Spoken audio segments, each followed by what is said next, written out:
All right, welcome back, guys. I'm just going to delete these quickly. We're going to start off just laying down a kick. Okay,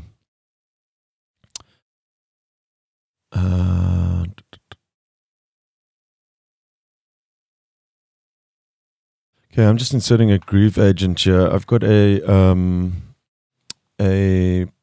bank that I've saved with a bunch of kicks that I just keep on hand. It's just a quick way for me to start. There's a bunch of different ones that I use, but for now, I'll just grab the Psy-Kick menu. So there's a bunch of kicks in here that I've gotten from, or that I've made, and various ones from producers and stuff over the years that I've collected, and I've just kind of mapped them into a sampler, just that I can kind of scroll through them, and I find this is just a good way to find the kick that you're looking for. I'm not going to bother with creating one from scratch this time around. There's a ton of tutorials on how to do that. A lot of these I have made from Kick 2 and Metrum and stuff. Kick 2 is great for building your kick drums. But I'm just going to dive straight in and go for a sample because I know these work pretty well. We could just layer up our kick pattern. And then it's pretty easy to just scroll through them.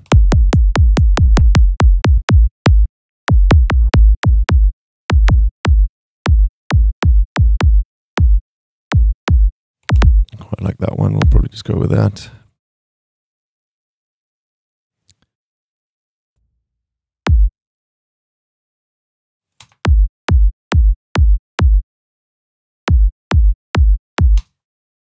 Cool. I'm just going to drag this out. This is a new little feature in Cubase as well. I usually used to use Apple D, which is the shortcut for duplicating. What I do now is you have this little handle here, which you can just drag out a loop. The problem with this one is I don't see, you can't actually see the notes here now, but if you do that, each one is separate. So if I sort of take the second one here and I delete a note, and you look at the first one again, that last note is still there in that block. If you go back and you drag this out again, but you hold down Shift, you'll see that there's this little equal sign. What that means now is that these are instanced. So they're essentially linked to each other. So now you can actually see the notes in the part here. If I delete one of these kicks, you'll see it deletes it from all these other instance parts at the same time, which is pretty handy to use when you are just working with loops initially and getting things going. You don't have to go and copy these parts manually each time. You can just drag them out and they'll update as you go along. You used to be able to use a function called, well, you still can if you're on an older version of Cubase. You need to enable it. It's called independent track loop. If you turn this on, you can actually set a different loop. You'll see this one is green. It's not normally red, but I've switched all the colors around. So independent track loop will only loop this highlighted one, even though these are playing. They're not actually current. It looks like they're playing, but they're not. It's actually just looping the same one over and over again. So if you're on an older version of Cubase, that's one way to get around it. But if you're on 9.5, you don't have to. We'll just do it the new way. So there's really not a lot to say about this kick other than Groove Agent's got a cool little thing that you can go into the amp and hit sync. So you can now see your kick over bars and beats rather than as time, which is cool because you can now go and draw in an envelope. And I know I kind of wanted 2/16. I don't really want the kick going over that. It just introduces mud and stuff. So I kind of wanted to fade out round about here somewhere. That's good. I'm not going to do a whole lot of processing on this. I'm going to just add a Clean Sweep Pro. which is very simple. It's just a high pass and low pass filter from Brainworks. We're just gonna leave it as Butterworth, probably do a 24 dB, which is the order, yeah, and set this around probably 30, just to cut off any low end that we don't want. I'm gonna do the same on top as well. I'm not really cutting off any audible stuff here. I'm just gonna set that to 20. 20K it should be. Just in case there is any information above there, you won't hear the difference, but it can add up if there's stuff above there, which there shouldn't be, but just in case, that's just good practice to do that. I'm gonna slap on a Slate Digital mix rack.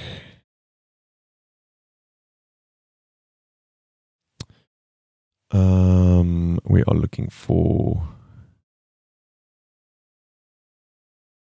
just a compressor.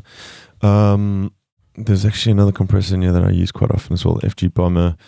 I wouldn't call it's not a traditional compressor. It just kind of adds a nice click to things, but it's not quite a envelope shaper either.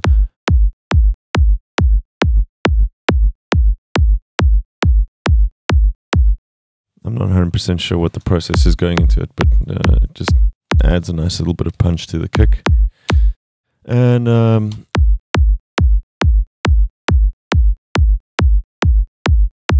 one's bypassed. I'm dialing in a little bit of compression. I don't compress the kick much. I'm actually going to let through some of the dry signal as well. This is pretty much parallel compression. It's just to kind of just slightly keep it under control, but not really doing too much at all.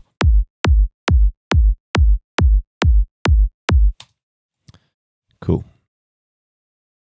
You know, I'm actually gonna just render this down to. Let's just disable it quickly.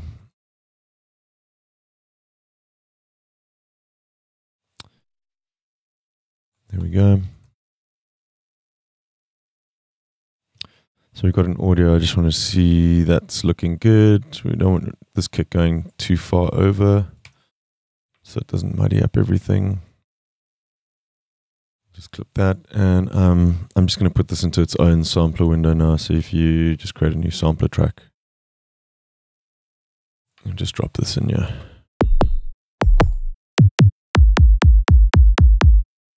And I'm going to transfer these two plugins to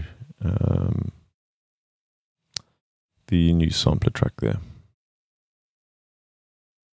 Just we don't need those other kicks anymore, so I'm just going to remove that. So we've got our kick set up, and I've removed the actual kick pattern as well. We'll just redo that quickly.